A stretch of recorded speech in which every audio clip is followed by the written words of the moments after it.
24. The Eye of the Earth. 5th February 1847.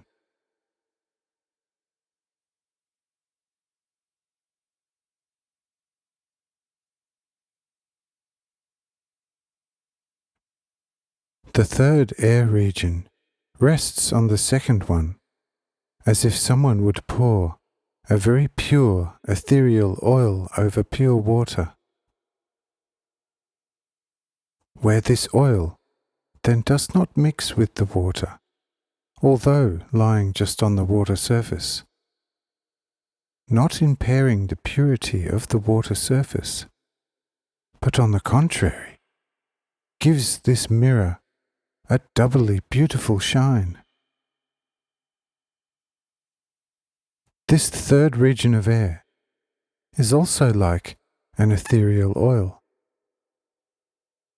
It is, in a sense, the lard with which the two lower layers of air are larded, and at the same time, it is the ethereal salt which salts the lower layers of air, thus making them palatable to animals and plants.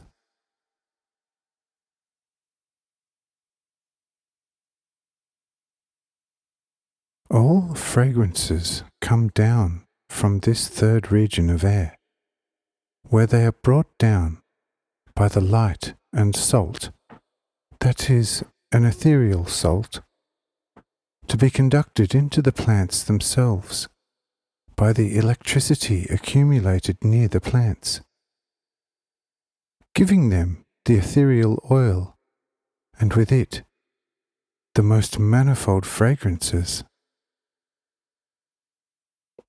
In some plants, this oil can be detected in very small, highly transparent resin globules with the naked eye, but very well with a microscope.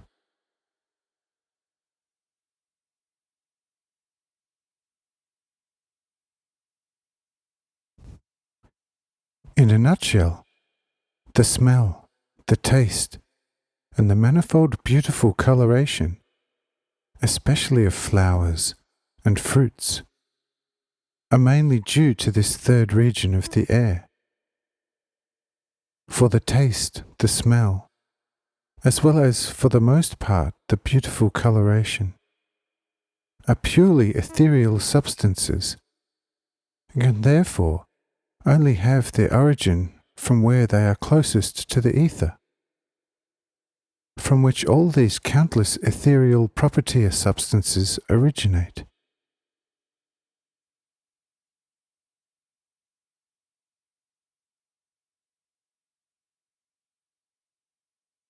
These property etheric substances take hold of each other in this third region of the air, and in a certain way form a fluid, which, however, finds its chemical relationship in a certain way in the continuous various rays from the innumerable stars, unites with them, and comes down to the earth, and substantially fills those plants or animals which have a corresponding relationship with the various basic light property substances. This third region of air also corresponds to every plant, namely, to the outer part of it. This outer part of the plants is always the bud, the flower, and also the fruit, as well as the leaves and the electricity-sucking tips on them. All these parts of the plants have an ethereally pure appearance. This is equal to the third region of air. For usually it is extremely delicate, subtle and tasty. In some plants, of course, it also smells disgustingly. This disgusting smell alone is only a consequence of the predominance of the inner earthly juices, which in a certain way cannot be surpassed by these pure heavenly substances.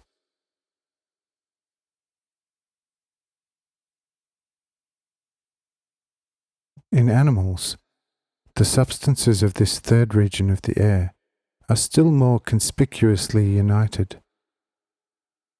But of course, they are here in a certain way already second-hand, therefore not so purely ethereal as in some plants. But the marrow in the head, which is usually absorbed from the air by the hair, and especially the most pure liquids in the eye, especially those under the first cornea, as well as the cornea itself, are absorbed from the air by the eyebrows and eyelids, and then conducted into the eye. And therefore this third region of air is similar to the eye in a certain way, and similar for the reason that it has this purpose for the whole earth, in addition to the purposes already indicated above, which purpose the eye has with the human beings and with the animals.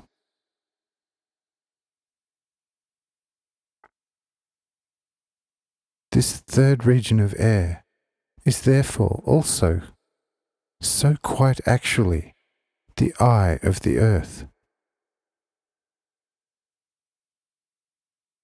Because if the earth would not have such a general seeing faculty, also no being on it would have one. Because the thing is quite natural.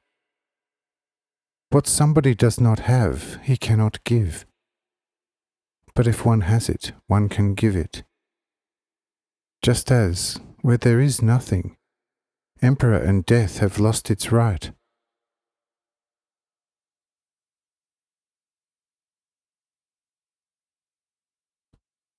But not only the earth has its eye in this third air region, which is spread around the whole earth,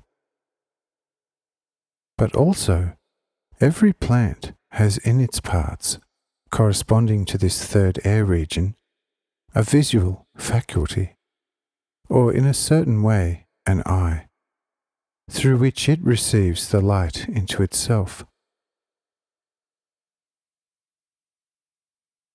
The fact that the plant certainly and definitely has an eye, or rather, a peculiar visual faculty, is quite understandable from the fact that most, indeed almost all plants, turn their calyxes towards the sun in order to suck in the light from it. This truth can also be recognized from the fact that a plant which sprouts in a dark cellar drives its germ exactly to where there is an opening for light. And when it has found this, then it no longer bends its head back, but continually pushes it more and more towards the brighter light.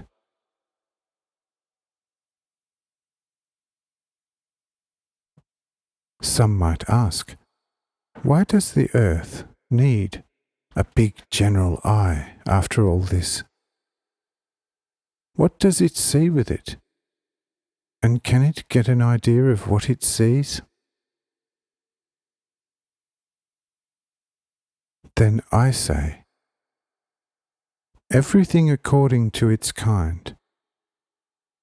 The earth continuously sees the whole infinite space around itself, and this general view produces in the earth itself, with all spirits dwelling in it, a general corresponding conception, from which every single spiritual being draws its intelligence,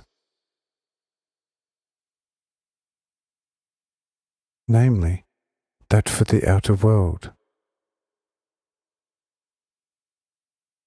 But this would be impossible without the general great vision of the earth. The earth, as a body, of course, knows nothing of what it sees in its general being, and it would also not be necessary to give the earth its own self-aware knowledge, because it is, as we will hear in the later spiritual part, not an individually independent being, but it is an endlessly multiple being, and consists of countless individual intelligences.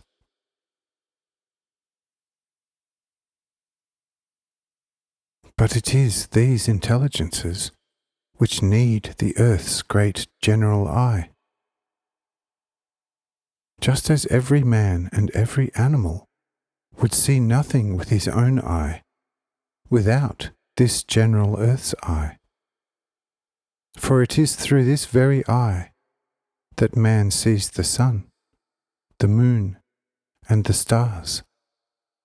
And it will be clear that man could not possibly overlook the great sun with his small eye, if the great earth's eye did not first take a small picture of the sun, and only then feed this to the human eye.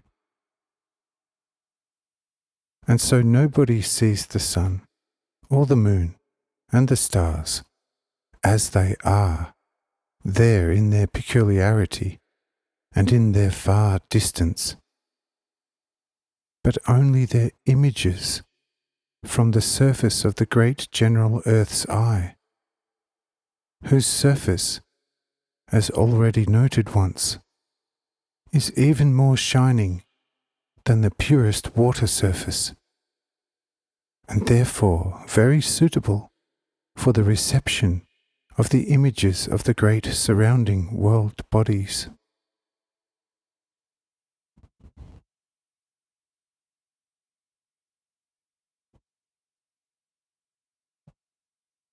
According to this property of the earth, there have really been foolish astronomers who assumed the sun to be at most 10 miles away, and considered the sun to be a meteor, which easily circles around the earth within 24 hours.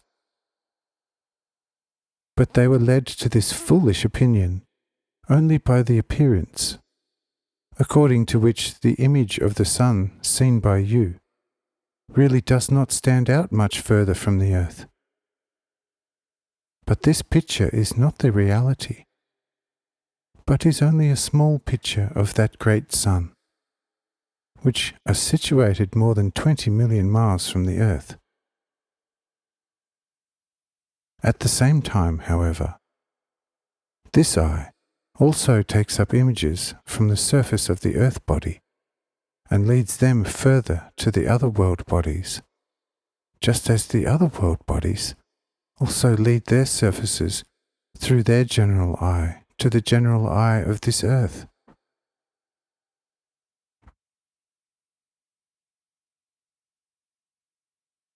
From this property, especially in the tropical countries, the so-called mirage appearances are to be explained.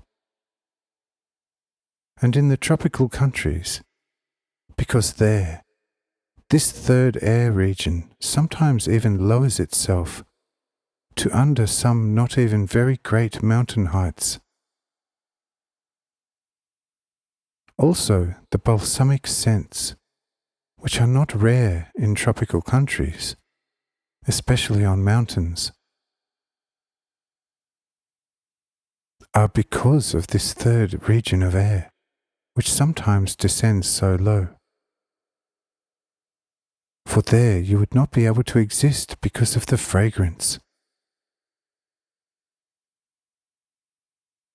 What other properties this third region of air has, what phenomena are still evident in it, and how it is sometimes seen from the earth, we will soon make some observations about.